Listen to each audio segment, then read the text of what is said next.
The crystal chandelier above table 12 cast fractured rainbows across the white tablecloth, but Marcus Blackwood didn't notice. His fingers drummed against his phone screen, scrolling through acquisition reports while his untouched Dover soul grew cold. The Meridian Club's dining room hummed with the familiar symphony of wealth, crystal clinking, hushed negotiations, the soft rustle of Italian silk. At 62, Marcus had eaten in this exact spot every Tuesday for 15 years, always alone, always working, always winning. The waitress approached with practiced invisibility, the kind service workers perfected in places where being noticed meant being replaced. She was younger than his usual server, maybe 25, with auburn hair pulled back in a regulation bun and eyes the color of storm clouds. Her name tag read Elena, and something about the way she moved suggested she belonged somewhere else entirely, somewhere with more laughter and less marble. "More wine, Mr. Blackwood?" Her voice carried a slight accent, Eastern European, perhaps Russian. Marcus barely glanced up from his phone, where a text from his CFO demanded immediate attention about the Morrison Industries takeover. "Just the check," he said, his tone carrying the dismissive authority of a man who owned 17 companies and had never learned anyone's middle name. He signed documents while she gathered his plates. Muscle memory guided both their routines. But then the locket fell. It slipped from Elena's uniform pocket as she reached across the table, landing with a soft metallic whisper against the marble floor. The sound was barely audible above the restaurant's ambient noise, but it struck Marcus like a thunderclap. His fingers went rigid around his phone. The Morrison acquisition suddenly felt 1,000 miles away. The locket was small, tarnished silver catching the light like a dying star. Elena dropped to her knees immediately, her face flushing as she scrambled to retrieve it. "I'm so sorry, sir. I didn't mean to." The words died in her throat as Marcus's hand closed around her wrist, not roughly, but with the desperate urgency of a drowning man reaching for shore. His eyes had gone wide, pupils dilated with something between shock and recognition. "Where did you get this?" The words came out as barely more than a whisper, but they carried the weight of decades. Elena's face cycled through confusion, fear, and something that might have been protectiveness. She tugged at her wrist, but Marcus's grip remained steady, his gaze fixed on the locket as if it might disappear if he looked away. It belonged to my grandmother," she said, her accent thickening with emotion. "She gave it to me before she died. Sir, you're hurting me." Marcus released her immediately, his hands trembling as he pressed them flat against the tablecloth. The restaurant continued its elegant dance around them, but their corner had become an island of suspended time. Elena clutched the locket to her chest, her knuckles white against the silver chain. "Your grandmother," Marcus repeated, his voice hollow. "What was her name?" Something in his tone made Elena step back. The usual distance between customer and server had evaporated, replaced with something raw and dangerous. She glanced toward the kitchen, where her manager was visible through the service window, then back at this man who had transformed from dismissive businessman to something approaching desperate. "I should get back to work," she said carefully. "Your check." "Please." The word came out broken, unlike anything Marcus Blackwood had ever said in public. He was a man who commanded boardrooms, who had never asked for anything in his life. He demanded, he acquired, he conquered. But now he sat frozen in his chair staring at a 25-year-old waitress like she held the key to every door he'd never been able to open. Elena's grip on the locket tightened. "Katarina Volkov," she said finally. Her name was Katarina Volkov. She died 3 years ago in Brighton Beach. The name hit Marcus like a physical blow. He closed his eyes and suddenly he was 22 again, standing in the snow outside a cramped Brooklyn apartment, holding a dozen roses that would never be delivered. Katarina's face materialized in his memory, not the sophisticated beauty he had created in his mind over the decades, but the real woman. Fierce, dark eyes, calloused hands that spoke of hard work, a laughter that could fill rooms and heal wounds he didn't know he carried. "She never mentioned me, did she?" he asked, though he already knew the answer. Elena shook her head slowly. The protective walls she'd built around her grandmother's memory were cracking, revealing glimpses of curiosity beneath. "Who are you?" Marcus opened his eyes and Elena saw something she hadn't expected. Vulnerability, raw and unguarded. This was not the face of a man who had built an empire. This was the face of someone who had lost everything that mattered before he'd even known he'd possessed it. Someone who made the biggest mistake of his life 40 years ago. Someone who let pride destroy the only real thing he ever had.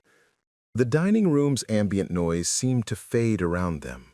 Other conversations became white noise, the clink of silverware and rustle of expensive fabric creating a cocoon around their table. Elena found herself sitting down across from him, protocol forgotten. "The locket," she said. "You've seen it before." It wasn't a question. Marcus nodded, his fingers tracing patterns on the tablecloth as if trying to recreate something from memory. "I gave it to her," he said. "Christmas Eve, 1983. We were supposed to meet the next day, but He stopped, shaking his head. "I was young and stupid and terrified. I thought I had to choose between loving her and becoming who I needed to be." Elena opened the locket with practiced ease, revealing two tiny photographs inside. One was a faded image of a young woman, clearly her grandmother, though Elena had never seen her look so young or so happy.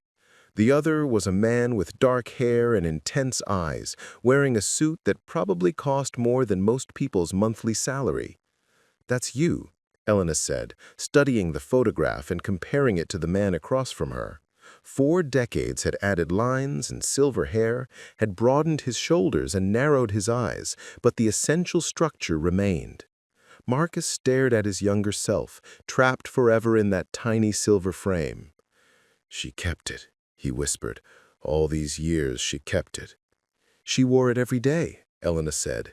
"Even when she was dying in the hospital, she made sure it was around her neck. I asked her once about the man in the picture, but she just smiled and said some stories were too beautiful and too sad to tell." The weight of that revelation settled between them like a stone dropped in still water, creating ripples that would change everything. Marcus had spent 40 years building walls around the memory of Katarina, convincing himself that she had been better off without him, that his choice to prioritize his career over their relationship had been mature and necessary. But the locket suggested a different story, one where love had endured despite abandonment, where forgiveness had outlasted betrayal.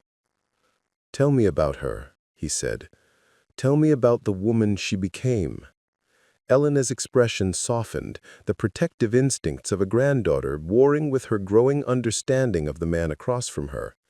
"She was strong," she said finally, "stronger than anyone should have to be. She came here with nothing, worked 3 jobs to pay for night school, learned English by watching soap operas and reading newspapers." Marcus listened, storing away each detail like a man collecting pieces of a shattered vase, hoping to reconstruct something whole. The Dover sole on his plate had gone completely cold, the Morrison acquisition forgotten entirely. "She opened a small bakery in Brighton Beach," Elena continued. "Nothing fancy, just bread and pastries for the neighborhood, but people came from all over Brooklyn for her cherry varenia. She said it was her grandmother's recipe, but I think she added something extra, some ingredient that made everything taste like home." The image of Katarina as a baker surprised Marcus. In his memories, she had been a struggling art student, painting watercolors of the city skyline and dreaming of galleries. But of course she would have changed, would have found new dreams when the old ones became impossible. People adapted, people survived. Did she...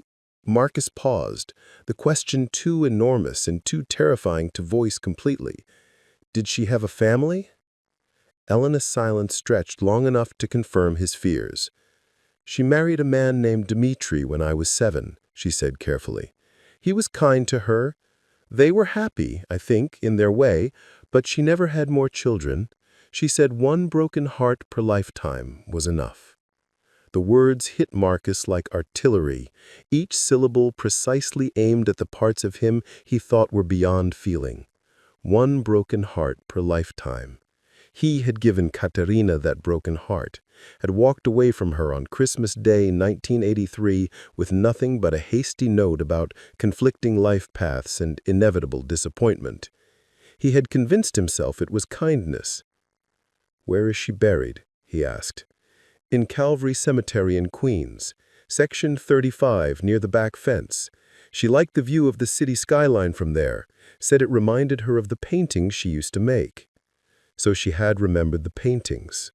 Marcus felt something crack open in his chest, a door he'd welded shut decades ago, groaning on rusted hinges. He had kept one of her watercolors, a study of Manhattan at dawn, that now hung in his penthouse office, though he'd never told anyone its origin. Visitors always assumed it was the work of some expensive artist. The maitre d' approached their table, his expression diplomatic but concerned. "Mr. Blackwood, is everything to your satisfaction? Elena, perhaps you have other tables." "It's fine, Bernard," Marcus said without looking up. His voice carried enough authority to stop further questions. "Elena is helping me with something important." Bernard retreated, but Marcus noticed the curious glances from other diners. The Meridian Club was not a place where billionaires had emotional conversations with waitresses. It was a place where feelings were contained, discussions were productive, and vulnerability was a liability to be managed. "I need to ask you something," Marcus said, leaning forward, "and I need you to tell me the truth, even if you think it will hurt me." Elena nodded, though her grip on the locket tightened.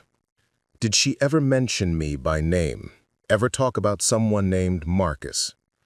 Elena was quiet for so long that Marcus began to prepare for the final confirmation of his irrelevance. But when she spoke, her voice was gentle. She had nightmares, especially toward the end, when the cancer treatments made her confused. She would wake up calling for someone named Mark.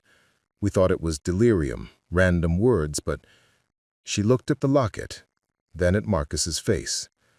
"Marcus. Mark. You're Marcus." The dining room spun slightly. Marcus gripped the edge of the table, anchoring himself against the revelation. She had called for him. In her final months, when pain and medication had stripped away all pretense, Katarina had called for him. "I have to go to her grave," he said. "Will you take me?" Elena stared at him, weighing something he couldn't identify. "Why now? She's been dead 3 years. Where were you when she was sick? Where were you when she lost her bakery and had to move in with us? Where were you when she spent her last months in a hospital bed asking for someone who never came?" Each question was a blade, precisely placed and devastating. Marcus had no defense, no justification that could survive the weight of Elena's accusation. He had been building his empire while Katarina fought cancer. He had been acquiring companies while she lost her bakery. He had been giving interviews about his success while she lay dying, calling his name. "I didn't know. I didn't know any of it." "Because you didn't want to know," Elena replied. "You made your choice 40 years ago, and she lived with the consequences every day after that." The truth of it settled over Marcus like a shroud. He had not simply walked away from Katarina, he had actively avoided knowing what became of her. When Brighton Beach's Russian community made the news, he changed the channel. When business dealings brought him to Brooklyn, he took alternate routes. He had constructed his entire life to ensure he never had to confront what he'd abandoned. "I'm asking you to help me stop being one now," he said. Elena studied his face, searching for something. Around them, the Meridian Club continued its elegant choreography of wealth and power, but their table remained an island of raw truth in an ocean of careful artifice. Finally, she spoke. Tomorrow is her birthday. She would have been 78. I was planning to visit her grave anyway. Bring some cherry varenya from the Russian bakery on Ocean Avenue. It's not as good as hers was, but—" She didn't finish the sentence. Marcus understood. Sometimes approximation was all you had left. "I'll meet you there," he said. "What time?" 2:00. Section 35, near the fence. Don't be late, Mr. Blackwood. She hated it when people were late. As she walked away, Marcus sat frozen at his table, staring at the untouched Dover sole and the cold wine, the forgotten Morrison acquisition, and the world that suddenly felt utterly transformed. 40 years of carefully constructed success seemed to crumble around him, revealing the hollow foundation beneath. His phone buzzed with another message from his CFO. The Morrison deal required his signature within the hour, or they would lose the opportunity entirely. 17 companies, $3 billion in annual revenue, thousands of employees. His empire demanded his attention. Marcus turned off his phone. For the first time in decades, something mattered more than winning. Marcus Blackwood hadn't slept. He stood at the floor-to-ceiling windows of his penthouse office, watching Manhattan emerge from the pre-dawn darkness like a monument to ambition. The city stretched endlessly in all directions, a testament to what could be built by those willing to sacrifice everything for success. He had sacrificed everything. The question that haunted him now was whether anything remained worth having. Behind him, the Morrison acquisition documents lay scattered across his mahogany desk like accusations. His CFO had called 6 times, his lawyers had sent increasingly urgent emails, and the board members were beginning to panic. A delay in the Morrison deal would cost his company millions, potentially billions if competitors seized the opportunity. Everything Marcus had built demanded that he focus, that he push through whatever personal crisis had emerged and return to the business of winning. Instead, he found himself studying Katarina's watercolor painting. It had hung in the same spot for 23 years, ever since he'd moved into this office building that bore his name. Manhattan at Dawn, painted from the Brooklyn side of the East River. Her perspective, always looking across the water at dreams that seemed simultaneously close enough to touch and impossibly distant. The brushstrokes were delicate but confident, capturing light in a way that suggested she understood something about beauty that he'd never learned. He told everyone it was painted by an emerging Eastern European artist he'd discovered. The lie came so easily that he'd almost convinced himself it was true. But now, staring at the careful signature in the corner, K. Volkov, 1983, he couldn't ignore what it really was. A love letter. A goodbye. A piece of someone who had seen him not as Marcus Blackwood, the empire builder, but as Mark, the boy who brought her coffee during her late-night painting sessions and believed her dreams were worth more than his own ambitions. His reflection in the window showed a stranger, silver hair perfectly styled, suit tailored to military precision, expression carefully controlled. At what point had he stopped recognizing himself? At what point had the performance become permanent? The elevator chimed softly, announcing his assistant's arrival. Margaret Chen had worked for him for 12 years, managing his calendar with surgical precision and protecting his time like a fortress guard. She understood that Marcus Blackwood's attention was his most valuable currency, distributed only to ventures that promised measurable returns. "Good morning, Mr. Blackwood," she said, setting his usual coffee beside the forgotten Morrison documents. "I've rescheduled your 9 o'clock with Goldman Sachs, but the Morrison board is expecting your signature by noon. Legal says any further delay could trigger the cancellation clause." Marcus continued staring at the painting. "Margaret, what do you know about my personal life?" The question was so unexpected that Margaret actually paused, her legendary efficiency momentarily disrupted. In 12 years, Marcus had never asked about anything that couldn't be measured in dollars or market share. "Sir? My personal life, my relationships, my family, the things I do when I leave this office. What do you know about any of it?" Margaret's expression remained professionally neutral, but Marcus caught something in her eyes. Surprise, perhaps even concern. "You're a very private person, Mr. Blackwood. You've always kept your professional and personal lives separate." "Separate," Marcus repeated, testing the word, or non-existent. It was a fair question. Marcus couldn't remember the last time he'd had dinner with anyone who wasn't discussing a business deal. His Park Avenue apartment was immaculate and empty, decorated by a team of professionals who'd created a perfect backdrop for a life no one actually lived. His closest relationships were with people who sent birthday cards because their assistants had it on their calendars. "The Morrison acquisition," Margaret said carefully, "it's been 2 years in development.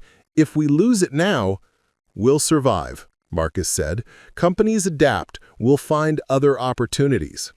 Margaret stared at him as if he'd announced plans to give away the entire corporation. Marcus Blackwood didn't lose major deals. He certainly didn't dismiss them with philosophical observations about adaptation.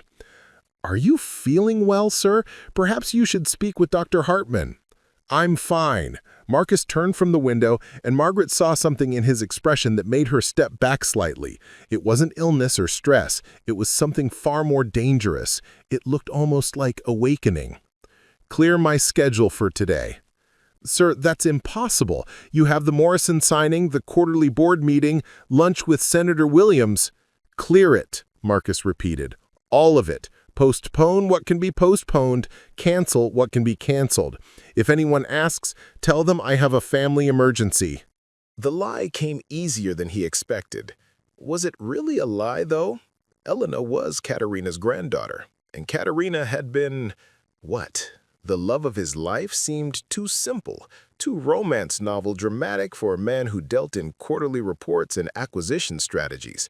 But what other phrase could capture what she had been? The road not taken? The part of himself he'd amputated to make room for success? Margaret made notes with the grim efficiency of someone accustomed to managing disasters. "Should I reschedule for tomorrow?" "Leave tomorrow open too," Marcus said. "Actually, leave the rest of the week open." Now Margaret looked genuinely alarmed. "Mr. Blackwood, with respect, this is highly irregular. The board will have questions. The shareholders—" "We'll survive a few days without my undivided attention," Marcus finished. "I've built this company to run efficiently. Let's see how well it functions." He was already moving toward his private elevator, leaving Margaret surrounded by the scattered documents of his abandoned empire. The Morrison deal would probably collapse. The board would demand explanations he couldn't give. His carefully constructed world would begin showing cracks. None of it seemed to matter. The drive to Calvary Cemetery took 43 minutes in midday traffic, 43 minutes of radio news about markets and politics that felt like broadcasts from another planet. Marcus drove his own car, a small rebellion in itself, since he usually traveled with a driver who doubled as security. But today, he needed the illusion of control, the pretense that he was choosing this direction, rather than being pulled by forces he didn't understand. Brighton Beach sprawled around the cemetery like a transplanted piece of Eastern Europe, Cyrillic signs advertising restaurants and medical practices, elderly Russian women pulling shopping carts filled with bread and memories. This was Katarina's world, the place she'd built after he'd abandoned her to chase his own version of the American dream. Section 35 was exactly where Elena had said it would be, near the back fence with a view of the Manhattan skyline. Marcus parked and walked through rows of headstones, reading names and dates, stories of immigration and adaptation carved in stone. The American dream took many forms, apparently. Some people built empires. Others just survived long enough to be remembered. He found Katarina's grave before he found Elena. The headstone was simple granite, elegant in its restraint. Katarina Dmitrievna Volkova, beloved wife and grandmother, 1947 to 2022. Below that, in smaller script, she painted light into dark places.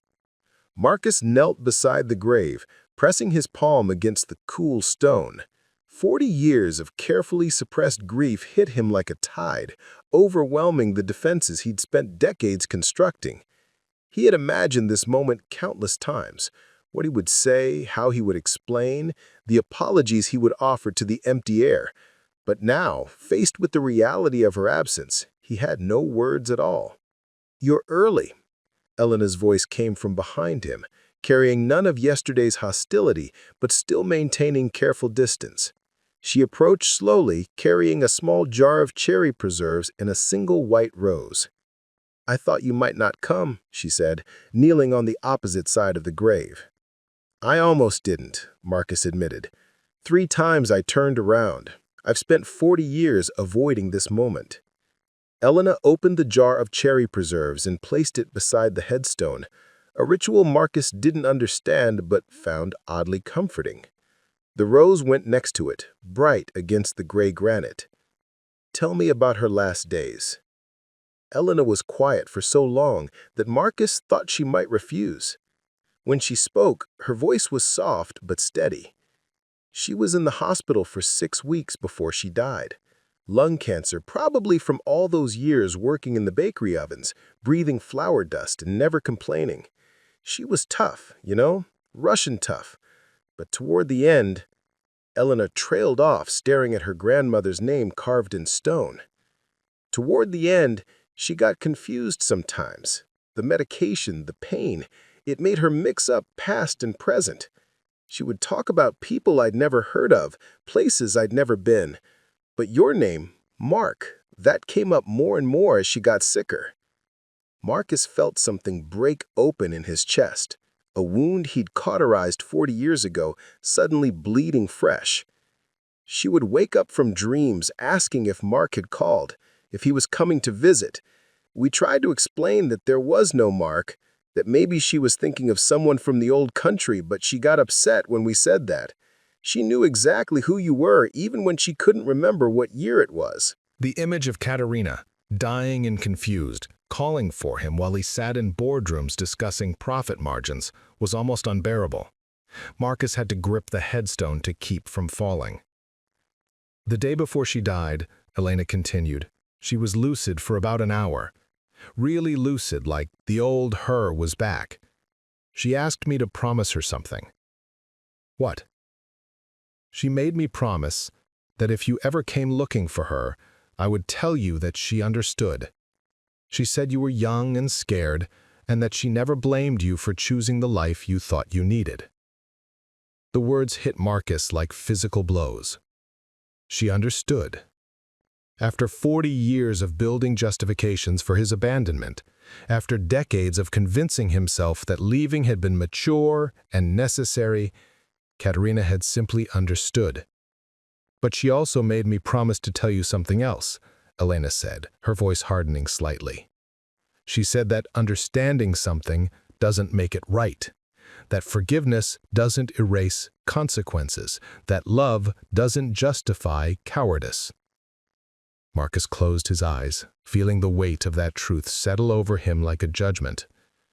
"She was right," he said, "about all of it." They sat in silence as the sun climbed higher, casting shifting shadows across the headstones. Around them the city continued its relentless motion, traffic on the adjacent highway, planes crossing overhead, the distant sound of construction and commerce.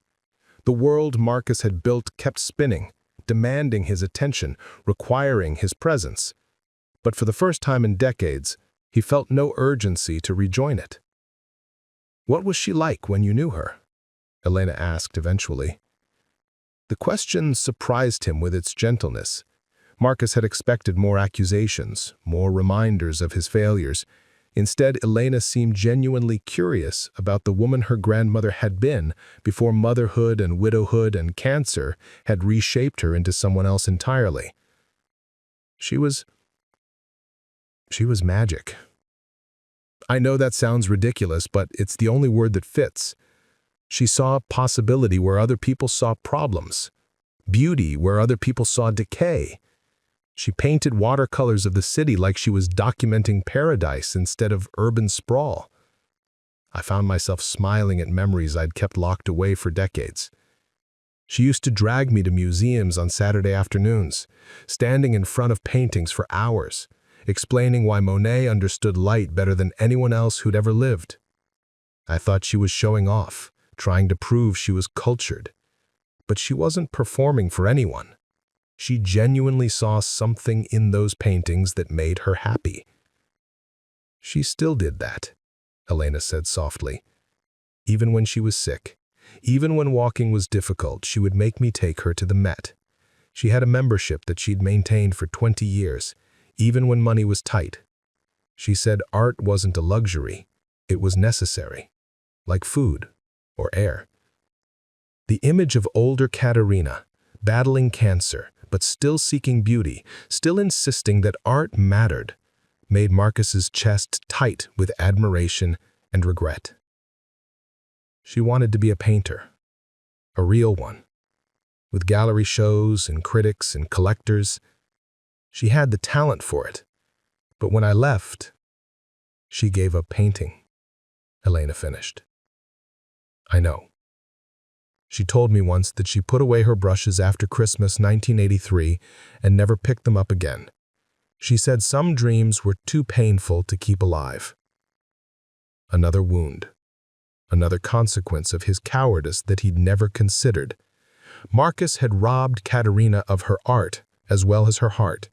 He'd left her with broken dreams and a small silver locket, then disappeared into his own ambitions while she picked up the pieces alone. I kept one of her paintings. It hangs in my office. I see it every day. Elena looked at him with something that might have been understanding. She would have liked that, I think, knowing that something she created was still being seen, still mattering to someone.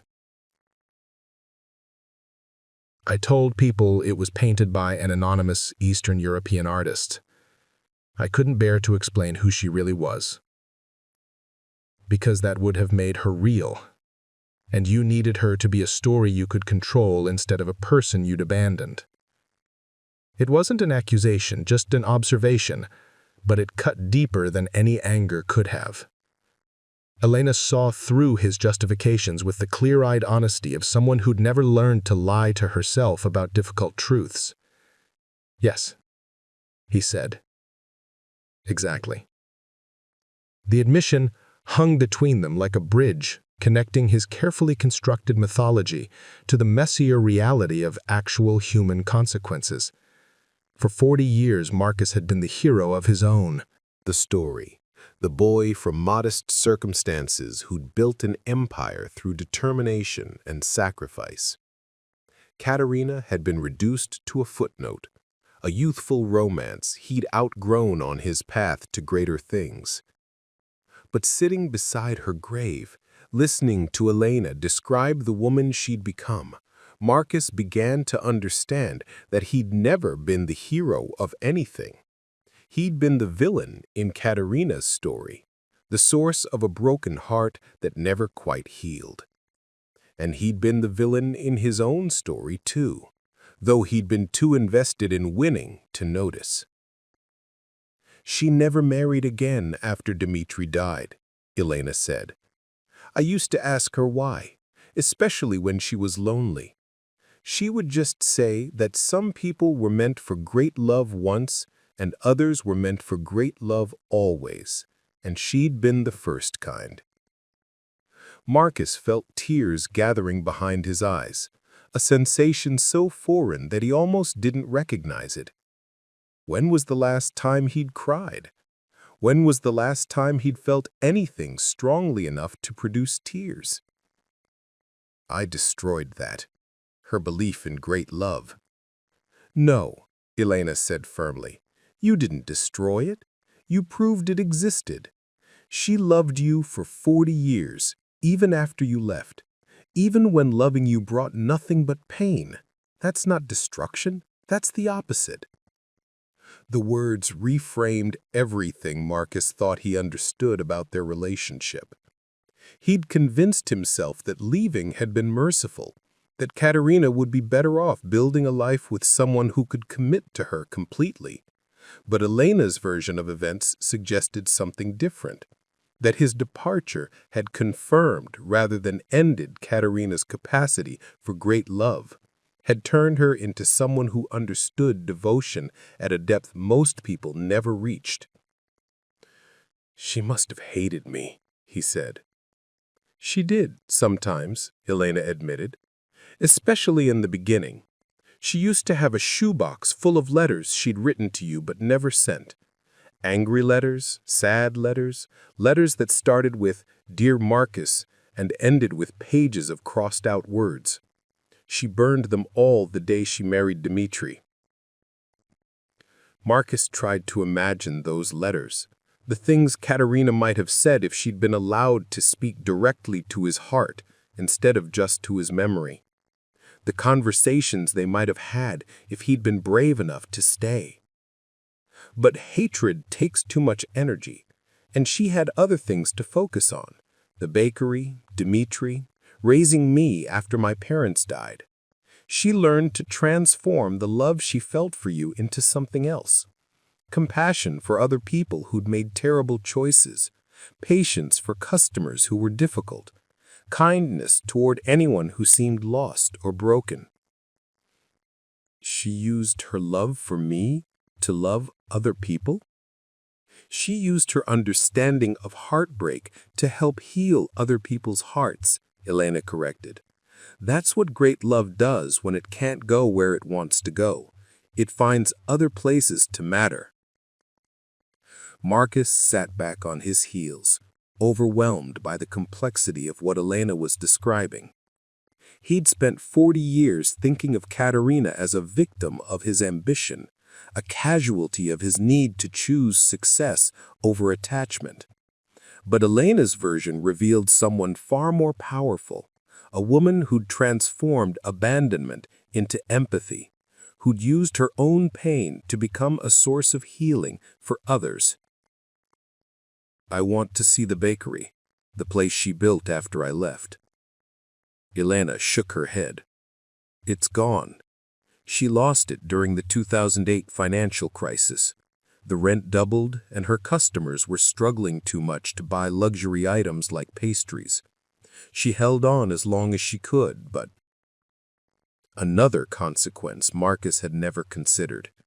While his investment firm had thrived during the financial crisis, buying distressed assets at bargain prices, Katarina had lost the business she'd spent decades building. The economic upheaval that had made him even wealthier had destroyed her dreams for the second time. Where did she live after that? With us, my family, Elena said. We converted the basement into an apartment for her. She helped take care of my younger siblings while my parents worked double shifts. She never complained, but I know it wasn't what she'd planned for her retirement. I tried to picture Katarina in her 70s, living in a basement apartment, caring for children while battling the cancer that would eventually kill her. It was almost unbearable, not because it was tragic, but because it was heroic in a way he'd never learned to understand. She'd found purpose in small acts of service, meaning in daily kindnesses, happiness in relationships that demanded nothing but presence. While he'd been accumulating companies and properties and investments, creating an empire that would survive him but might never actually miss him when he was gone. I want to help. I mean, your family. Is there anything you need? College tuition, mortgage payments, medical bills? I have more money than I know what to do with. Elena's expression hardened instantly. We don't need your charity. It's not charity, Marcus said quickly. It's, what, penance? A way to ease your guilt by writing checks? Elena stood up, brushing dirt from her knees. My grandmother spent 40 years without your help. We can manage without it too. The rejection stung, partly because it was justified. Marcus was offering money because money was all he had to give, the only language he'd learned to speak fluently. But Elena was right. Financial assistance couldn't repair the damage he'd done, couldn't replace the decades of presence he'd withheld. I'm sorry, he said. I didn't mean to insult you. Elena's anger faded as quickly as it had appeared, replaced by something closer to pity. You really don't know how to have a normal human conversation, do you? The observation was so accurate and so devastating that Marcus almost laughed. Here he was, one of the most powerful men in America, reduced to feeling like an awkward teenager by a 25-year-old waitress who saw through all his sophisticated defenses. "No," he admitted, "I really don't." "That's what she was afraid would happen to you," Elena said, settling back down beside the grave. "She used to say that success was like armor. The more you wore it, the harder it became to take off. She worried that you'd forget how to be vulnerable, how to need other people, how to let yourself be loved." She was right. She usually was.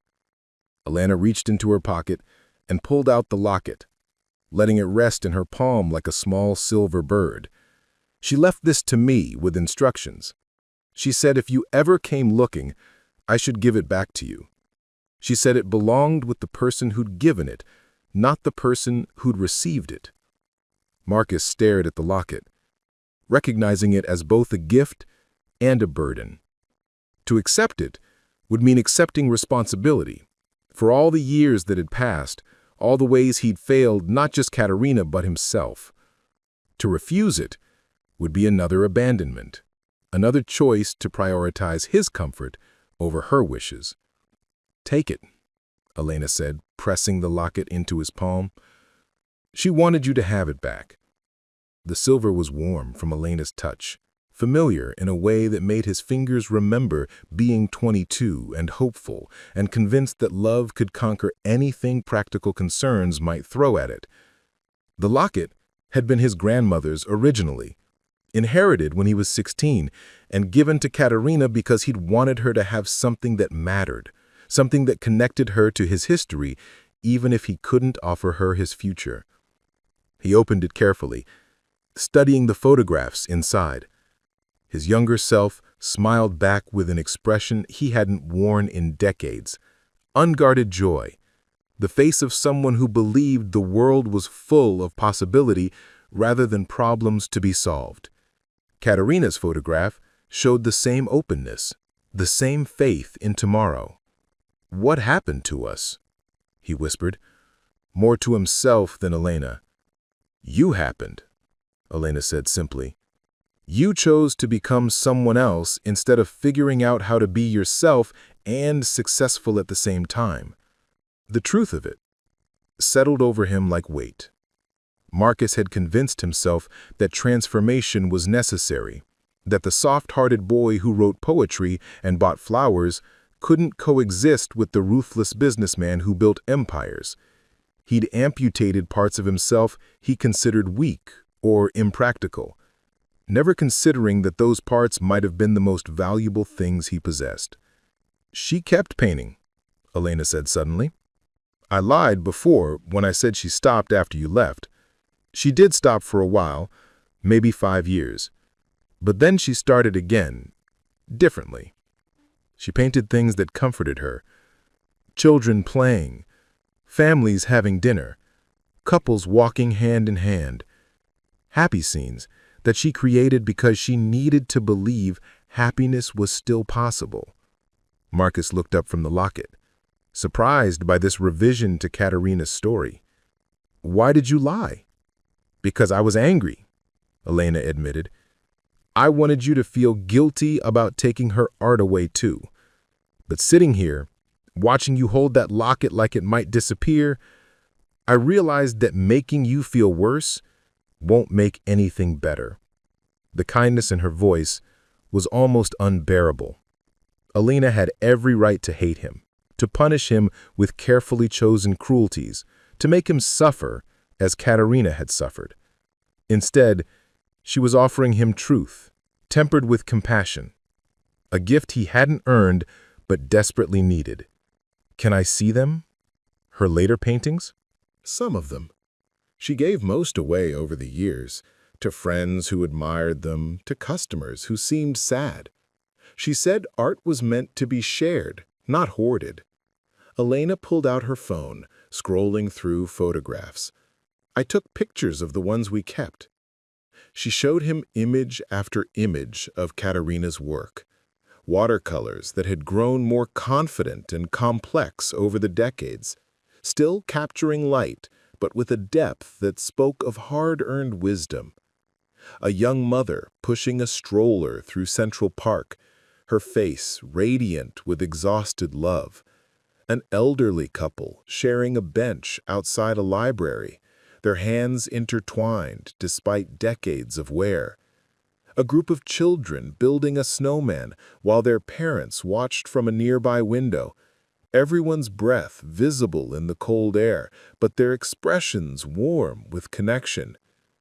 "They're beautiful," Marcus said, and meant it. These paintings showed growth, evolution, an artist who'd learned to find subject matter in everyday joy rather than just in dramatic cityscapes. She got better. She got wiser, Elena corrected. She learned that beauty wasn't just in the big moments, the grand gestures, the perfect scenes. It was in the small things people did for each other, the ways they showed up. The implicit criticism stung because it was accurate. Marcus had spent 40 years focused on grand gestures, billion-dollar acquisitions, headline-making donations, achievements that would be remembered in business schools and newspaper archives. But he'd missed entirely the small moments that actually comprised a life. He couldn't remember the last time he'd simply shown up for someone. "I want to buy them back. The paintings she gave away. I want to find them and—" "And what?" Elena interrupted. "Add them to your collection? Display them in your office next to the one you already have? Turn her generosity into your possession?" Marcus stopped, recognizing the familiar pattern. His first instinct was always acquisition, accumulation, the belief that ownership could solve problems that required entirely different solutions. "I want to understand her," he said finally. "I want to know who she became after I left." "Then listen to her story instead of trying to buy it. Stories aren't commodities. They're gifts that have to be freely given." Around them, the afternoon shadows were lengthening, the Manhattan skyline beginning to glow with the golden light that photographers and painters had been trying to capture for decades.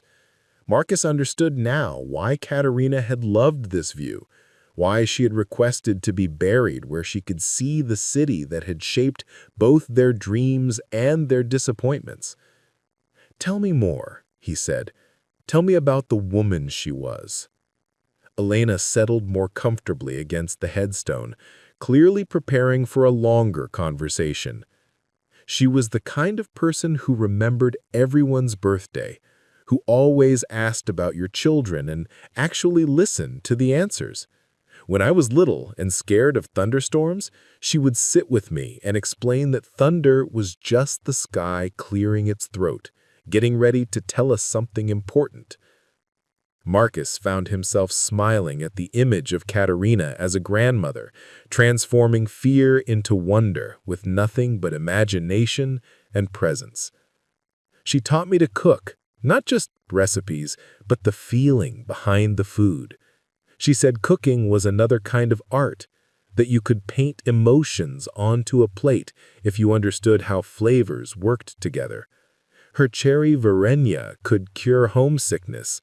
Her borscht could heal arguments.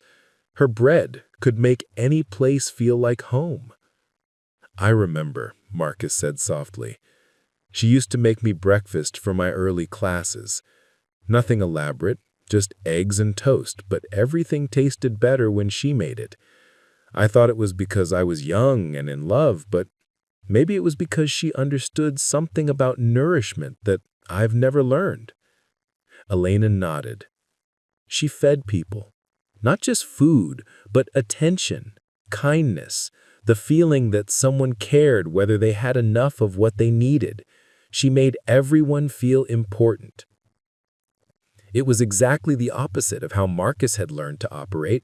He made people feel small, insignificant, replaceable.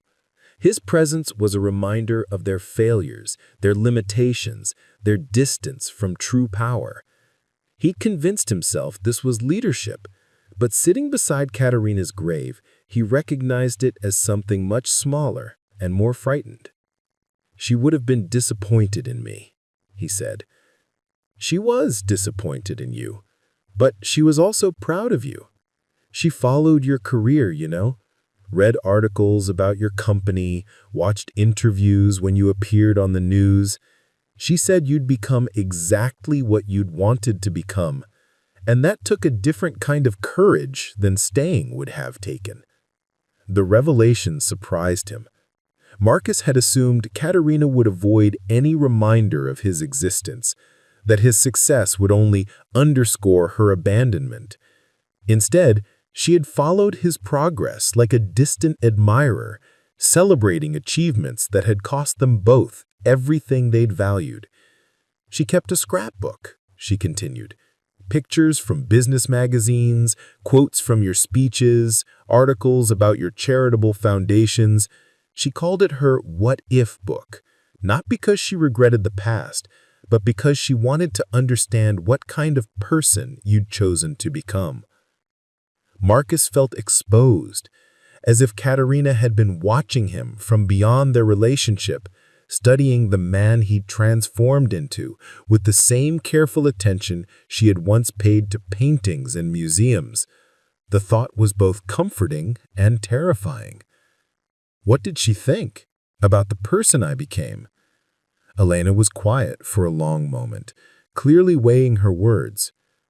"She thought you'd forgotten how to be happy. She said success without joy was just a different kind of poverty."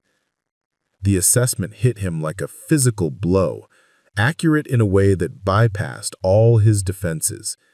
Marcus couldn't remember the last time he'd felt genuine happiness. Satisfaction at closing a deal, pleasure at exceeding quarterly projections, pride at seeing his name in financial publications, but not happiness. Not the uncomplicated joy that he'd seen in Katarina's later paintings. The simple pleasure of being alive and connected to other people. "She was right," he admitted. "I don't know how to be happy anymore. I'm not sure I ever learned." "Happiness isn't something you learn," Elena said. "It's something you allow. It's something you choose to notice when it shows up." They sat in comfortable silence as the sun continued its descent, painting the sky in shades that would have inspired Katarina to reach for her brushes. Marcus found himself noticing details he usually ignored: the way light moved across the headstones, the sound of wind through the trees, the distant laughter of children playing in a nearby park. Small things, ordinary things, the kind of moments Katarina had learned to treasure. "I need to ask you something, and I need you to be honest with me." Elena nodded. "If she were alive today, if I showed up at her door 40 years late but finally ready to choose differently, would she forgive me?" The question had been haunting him since yesterday, the possibility that redemption might still be achievable if only he were brave enough to reach for it. But Katarina was gone, and with her any chance of earning the forgiveness he desperately needed. Elena considered the question carefully, studying Marcus's face as if trying to read his intentions. "She already forgave you," she said finally. "That's what you don't understand. Forgiveness wasn't something she was withholding until you proved you deserved it. She forgave you 40 years ago, on Christmas Day 1983, probably before you'd even finished walking away. But she was angry.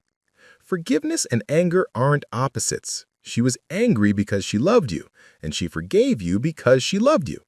Love contains everything: anger, disappointment, hope, acceptance. It doesn't require you to be perfect. It just requires you to be real." Marcus stared at the locket in his palm, trying to understand what Elena was telling him. He'd spent 40 years assuming that forgiveness had to be earned through achievement, that love had to be deserved through success. But Elena was describing something entirely different: love as a force that existed independent of worthiness, forgiveness as a gift that didn't require payment. The question isn't whether she would forgive you. The question is whether you can forgive yourself, whether you can stop punishing yourself long enough to actually live the life you still have left. The words settled over him like a challenge. Marcus had built an empire, but had never learned to build a life. He'd accumulated vast wealth, but had impoverished himself in every way that mattered. He'd won every battle that didn't count and lost the only war that did. I don't know how. I don't know how to stop being who I've become. Start small, Elena said. Start with one thing that matters more than winning. Start with one person you want to show up for. Start with one choice that makes you a little more human.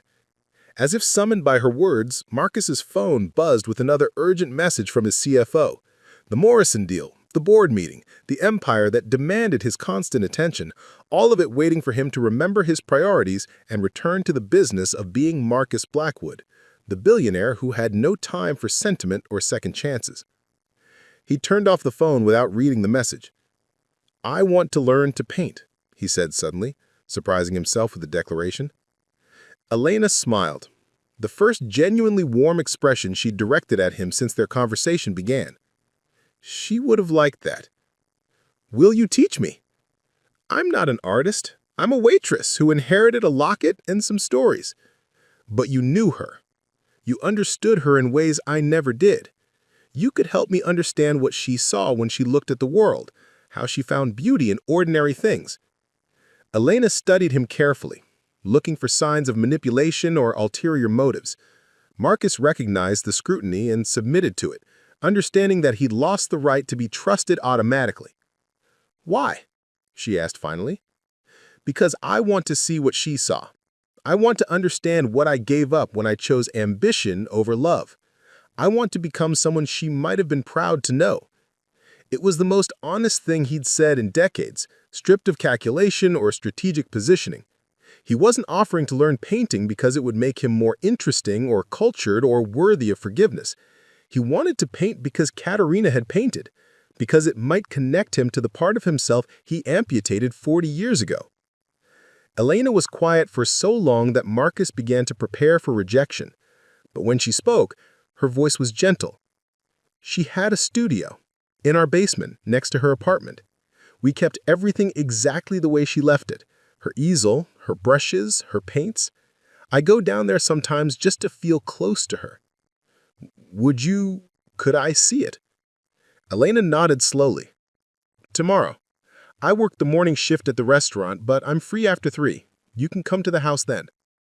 Marcus felt something he hadn't experienced in years, anticipation that had nothing to do with profit margins or market positioning. The prospect of seeing Katarina's studio, of touching the brushes she'd held, of standing in the space where she created beauty despite heartbreak, filled him with an emotion he couldn't quite name. "Thank you," he said. Elena stood, brushing dirt from her knees one final time. "Don't thank me yet. Learning to see the world differently is harder than you think. It requires giving up the idea that you're the center of everything." She walked away without another word, leaving Marcus alone beside Katarina's grave with the locket warm in his palm and the first stirrings of hope he'd felt in decades. The Manhattan skyline glowed in the distance, the same view Katarina had painted 40 years ago, but somehow transformed by the golden light of late afternoon.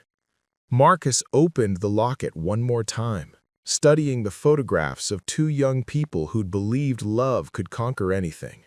They'd been wrong about love conquering everything, but maybe they'd been right about love mattering more than anything else. He closed the locket and slipped it into his jacket pocket, right next to his heart, where it belonged.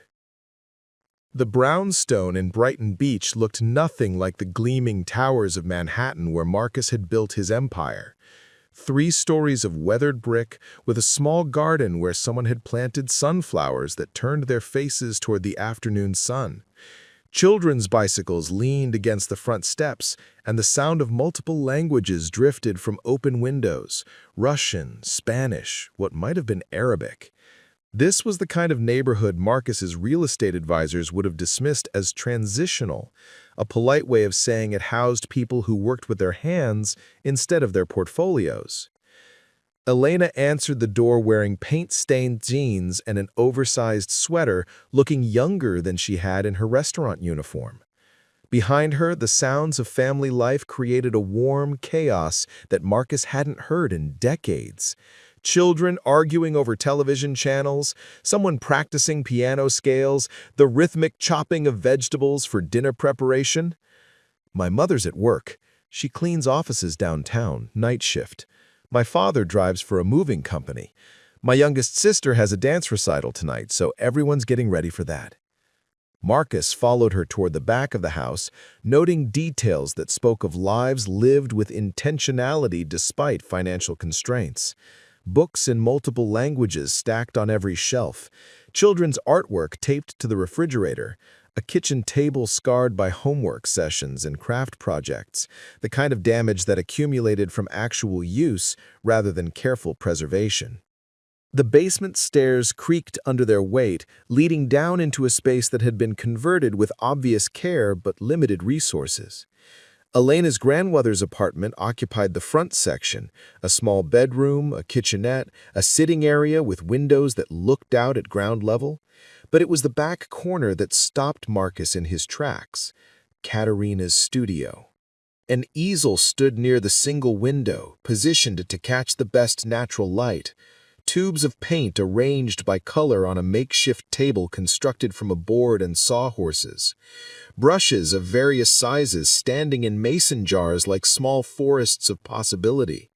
Canvases stacked against the walls, some finished, others abandoned mid-creation.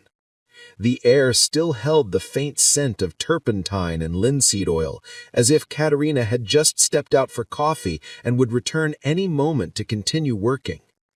"We haven't touched anything," Elena said softly. "Sometimes I come down here just to sit, to feel like she's still with us somehow." Marcus approached the easel reverently, studying the painting that remained there. A watercolor of the view from the upstairs kitchen window, showing the small garden with its sunflowers and the building across the street where an elderly man always sat on his stoop reading the Russian newspaper. It was unfinished. The sky still bare white paper, waiting for clouds or color or whatever mood Katarina had planned to capture. "She was working on this when she got too sick to paint," Elena explained. "I keep thinking I should finish it somehow, but I don't know what she was planning." Marcus stared at the painting, recognizing it as the last thing Katarina had created. Her final attempt to capture light and transform it into something that could outlast the temporary nature of human existence. The unfinished sky seemed to wait with infinite patience, ready to become whatever vision she'd carried in her heart. "She painted every day?" he asked. "Every morning, if she felt well enough. She said mornings were when the light was most honest, before the day got complicated by shadows and obligations." Elena pulled a dust sheet off a small stool near the easel. "She would sit here for hours sometimes, not always painting, but just looking, learning to see what was really there instead of what she expected to see." Marcus sat on the stool, feeling its familiar adjustment to an artist's weight. From this angle, he could see what Katarina had seen. Not just the garden and the street, but the way light moved across surfaces, creating depth and meaning from ordinary things. A fire escape became a ladder to heaven. A chain-link fence became a delicate lacework pattern. Shadows weren't absences, but presences, defining shape through darkness. "How do I start?" he asked. Elena looked surprised by the directness of the question. "You want to begin right now?" "I've wasted 40 years already. I don't want to waste another day." Elena studied his face, perhaps looking for the signs of the impatience that had defined his business career. But Marcus felt calmer than he had in decades, as if sitting in Katarina's space had connected him to some part of himself he'd forgotten existed. "Okay," Elena said finally. But we start with seeing, not painting. Grandmama always said that most people looked without seeing, that learning to really observe was the hardest part of making art. She handed him a sketch pad and a simple pencil, then positioned herself across from him with her own materials. "Draw my hand," she said, extending her left hand, palm up. Marcus looked at Elena's hand, really looked, perhaps for the first time in his adult life. He saw the calluses from restaurant work, the small scar across her knuckle from some childhood accident, the way her fingers curved naturally even in rest. Lines and shadows that spoke of work and worry, and the thousand small touches that comprised a life lived in service to others. His first attempt was terrible. The proportions were wrong, the lines uncertain, the result bearing no resemblance to the graceful complexity of an actual human hand. He showed it to Elena with the embarrassment of someone unaccustomed to failing at anything. "Perfect," she said, which was clearly a lie. "It's awful.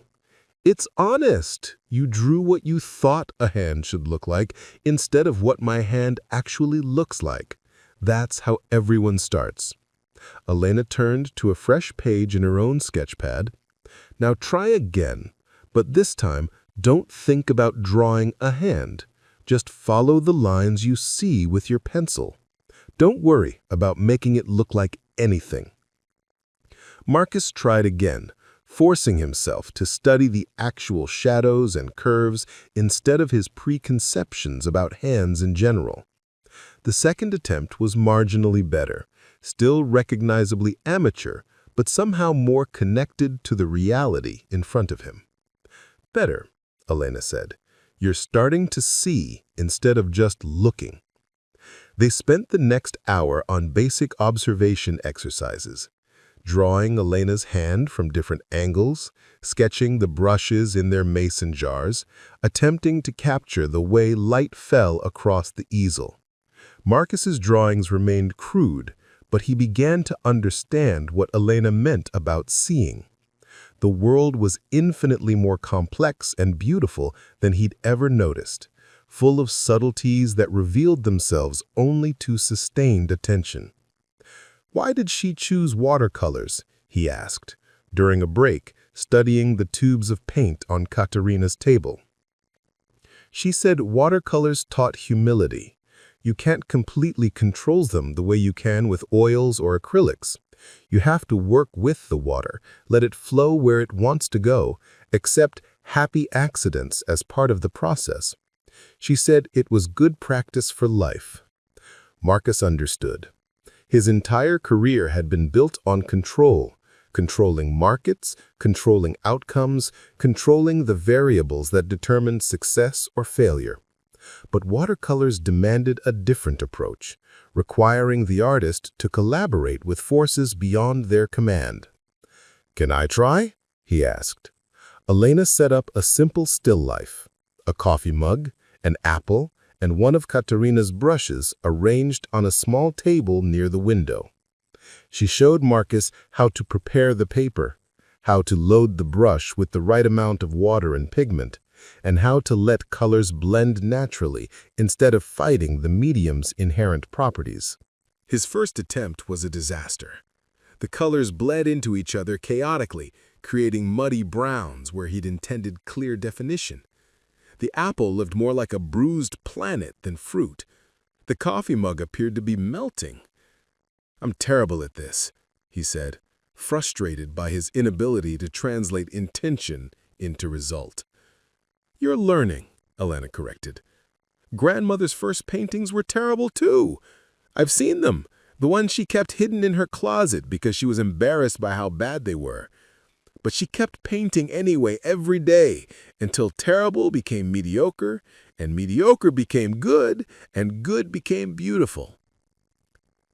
Marcus studied his ruined painting, recognizing in its chaos the same impatience that had driven his business success. He'd expected immediate mastery, had approached art the same way he approached acquisitions, with the assumption that sufficient determination could overcome any obstacle. How long did it take her to get good? Years, Elena said honestly. But she wasn't painting to get good. She was painting to understand something. The skill came later, as a side effect. What was she trying to understand?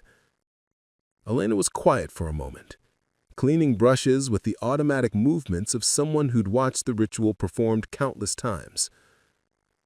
I think she was trying to understand how to love something without owning it, how to appreciate beauty without consuming it, how to create something that would outlast her without needing her name attached to it. The words hit Marcus like a revelation. His entire life had been about ownership, acquiring companies, accumulating wealth, building an empire with his name on it. But Katarina had been pursuing something entirely different, a way of engaging with the world that left it more beautiful rather than more depleted.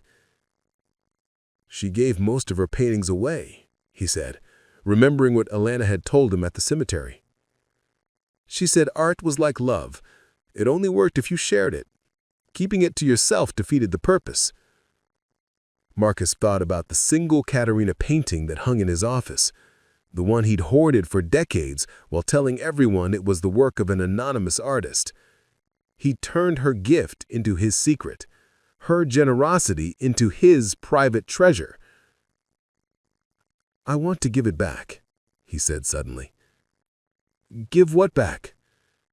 The painting I kept, the one in my office. I want to return it to where it belongs. Elena looked confused. It belongs with you. She gave it to you. No, Marcus said, understanding something for the first time. It belongs to Mark, the boy who believed in her dreams and encouraged her art and saw her as more than just beautiful. I stopped being that person the day I walked away. The painting belongs to him, not to Marcus Blackwood. Elena studied his face carefully. And who are you now? It was the question he'd been avoiding for 40 years. Marcus Blackwood was a construction, a persona built for success in environments that rewarded ruthlessness over kindness. But sitting in Katarina's studio, holding a brush still damp with failed paint, he felt the possibility of becoming someone else. I don't know yet, he admitted. But I want to find out. Over the following weeks, Marcus established a new routine.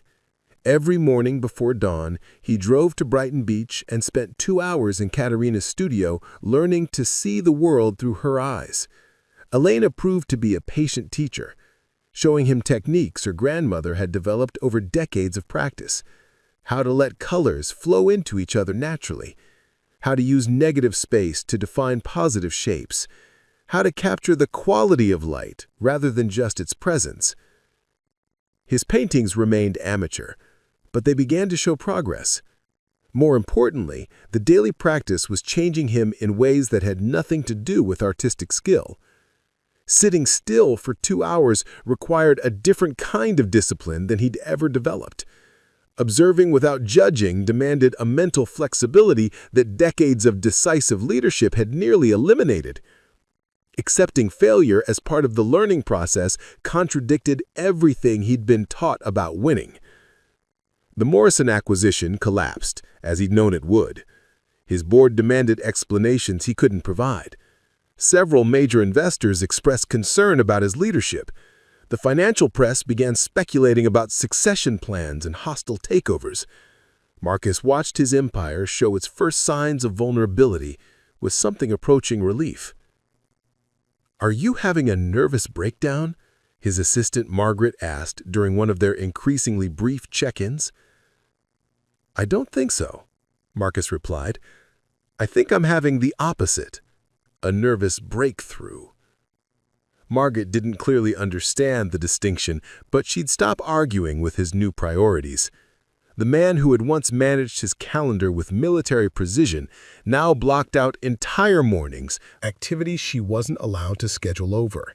The CEO, who had once been available to his senior staff 18 hours a day, now turned off his phone and ignored emails with stunning regularity. "The Hendricks Group called again about the pharmaceutical merger," Margaret said, reading from her tablet. "They need an answer by Friday or they're withdrawing the offer." "Let them withdraw it," Marcus said, not looking up from the painting he was studying. Elena had brought him one of Katarina's later works, a street scene showing children playing in a fire hydrant spray while their mothers watched from nearby stoops. The technical skill was impressive, but what captured Marcus's attention was the joy radiating from every brushstroke. "Sir, that's a $2 billion opportunity, and this is a priceless education," Marcus replied, finally looking up from the painting. "I'm learning to see what I've been missing for 40 years. Margaret made notes with the resigned efficiency of someone managing a previously rational person's descent into inexplicable behavior. But Marcus wasn't descending. For the first time in decades, he felt like he was rising. 1 month after his first visit to the cemetery, Marcus made a decision that would have seemed impossible just weeks earlier. He called an emergency board meeting and announced his intention to step down as CEO, effective immediately. The boardroom erupted in questions and protests, but Marcus remained calm. "I'm 62 years old. I've spent 40 years building this company, and it's strong enough to survive without my daily involvement. It's time for fresh leadership." "But the transition plan," his CFO began, "will be handled by the board and the executive team. You're all capable of managing this company's future. You don't need me for that." What they couldn't manage, what only he could do, was figure out how to become human again, how to rebuild the parts of himself he'd sacrificed for success, how to learn to love something without needing to own it. After the meeting, Marcus cleaned out his office with the methodical thoroughness of someone closing a chapter permanently. The Morrison documents went into the shredder. Awards and trophies were packed for donation. Business books were boxed for the company library. But Katarina's painting, the Manhattan Dawn she'd painted from Brooklyn 40 years ago, that he wrapped carefully in protective cloth and carried to his car personally. His next stop was Brighton Beach. Elena was waiting for him in the studio, as she did every morning now. But today, she wasn't alone. A small group had gathered: her mother, her father, her younger siblings, and several neighbors who had known Katarina during her final years. Word had spread through the community about the rich man who was learning to paint in their neighbor's basement, and curiosity had overcome caution.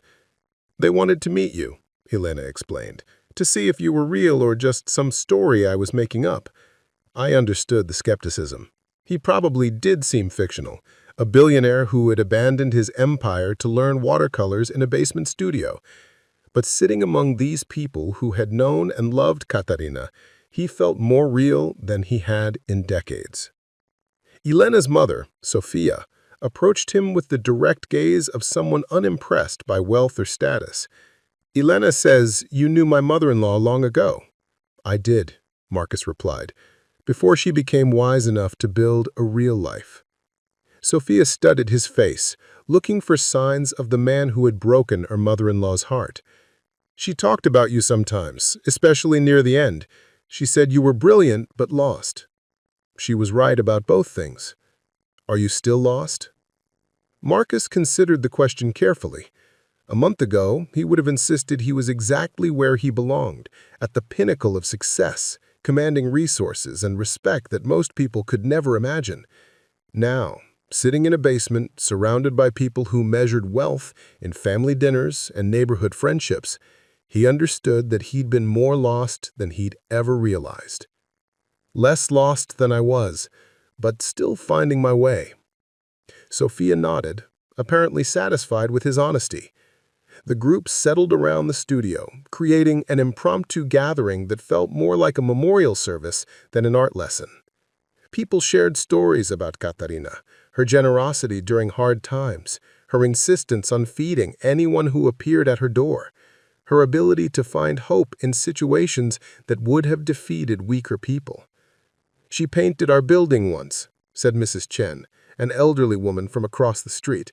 "Made it look like a palace instead of a place where poor people lived. She gave the painting to my granddaughter for her birthday. She painted my wedding portrait, added a young woman Marcus didn't recognize. We couldn't afford a photographer, but she said every bride deserved something beautiful to remember her special day. Story after story revealed the same pattern. Katarina using her art to enrich other people's lives, finding subjects in ordinary moments that most people overlooked, creating beauty not for galleries or critics, but for neighbors who needed reminders that their lives mattered. Marcus listened, understanding that he was hearing about a completely different version of success. Katarina had built something more lasting than his corporate empire, a community of people who remembered her kindness, carried forward her lessons, and continued to benefit from the love she'd shared long after her death. When the stories ended, Marcus unwrapped the painting he'd brought from his office. The studio fell silent as he revealed Katarina's watercolor of Manhattan at dawn, the view from Brooklyn that had hung in his corporate headquarters for more than 2 decades. "This belongs here," he said, placing it carefully on Katarina's easel, with people who understand what she was trying to capture. Elena's eyes filled with tears. "She painted this for you." "She painted it for the boy who loved her," Marcus corrected. "I spent 40 years pretending to be someone else. It's time to give it back to where it belongs." The painting looked different in this setting, not like the expensive artwork it had appeared to be in his office, but like what it had always been. A love letter, a memory, a young woman's attempt to share her vision of beauty with someone who mattered to her. As the group began to disperse, Elena pulled Marcus aside. "What happens now?" she asked. "Now I keep learning. I keep practicing. I keep trying to understand what she understood about finding meaning in small things." "And your company? Your empire?" Marcus shrugged. "It will survive without me. Empires always do. But this..." He gestured around the studio, encompassing not just the physical space, but everything it represented. "This might not survive without people who care about it. So I'll care about it." He meant it. For the first time in 40 years, Marcus had found something worth protecting that couldn't be measured in dollars or market share. A way of seeing the world that prioritized beauty over profit, connection over competition, presence over acquisition. Over the following months, Marcus developed a new life that would have been unrecognizable to his former colleagues. He spent mornings in Katarina's studio, learning to paint with increasing skill but unchanging humility. Afternoons were devoted to neighborhood projects, helping Elena's father's moving company with their books, teaching basic business skills to immigrant entrepreneurs, funding art supplies for the local community center. He bought the brownstone next door when it went up for sale, not to flip or develop, but to create affordable housing for families in the community. He established a foundation in Katarina's name that provided grants to local artists and funded art education programs in schools that couldn't afford them. None of these activities generated profit or increased his net worth. Most of them actually cost him money, but they generated something more valuable. A sense of purpose that had nothing to do with winning and everything to do with contributing. His paintings improved slowly but steadily. Under Elena's patient guidance and surrounded by Katarina's presence, he began to understand what she'd tried to teach him about seeing beauty in ordinary things. A bowl of fruit became a study in light and shadow. Children playing in the street became a celebration of joy unburdened by adult concerns. An elderly couple walking hand in hand became a testament to love's ability to endure. 1 year after that first meeting at the cemetery, Marcus returned to visit Katarina's grave. This time he brought something with him. A small watercolor he'd painted of her studio, showing the easel where she'd created so much beauty, the window where she studied light, the space where she'd transformed pain into art. "I'm learning. Slowly, clumsily, but learning. Learning to see what you saw. Learning to love what you loved. Learning to become someone you might have been proud to know." The words carried across the cemetery on an afternoon breeze, joining the countless conversations that took place between the living and the dead in this place where love persisted beyond physical presence. Marcus understood now that Katarina had never really left. Her influence continued through Elena, through the community she'd served, through everyone's life she'd touched with her generosity and vision. As he walked back to his car, Marcus felt the weight of the locket in his pocket, returned to him but transformed from a burden into a reminder. A reminder that love was the only empire worth building, that beauty was the only currency that accumulated interest rather than losing value, that the most successful life was measured not in what you acquired, but in what you gave away. He had 40 years of catching up to do, 40 years of learning to be human instead of just successful. But for the first time since Christmas Day 1983, Marcus felt like he was moving in the right direction. The sun was setting over Brooklyn, painting the sky in watercolors that would have made Katarina reach for her brushes. Marcus watched the light change and shift, practicing the kind of patient observation she'd mastered long ago. Tomorrow, he would return to the studio, pick up his brushes, and continue learning to see the world through eyes that valued wonder over winning. He had all the time in the world to get it right. Subscribe to Serving Stories, where silence is never forgotten.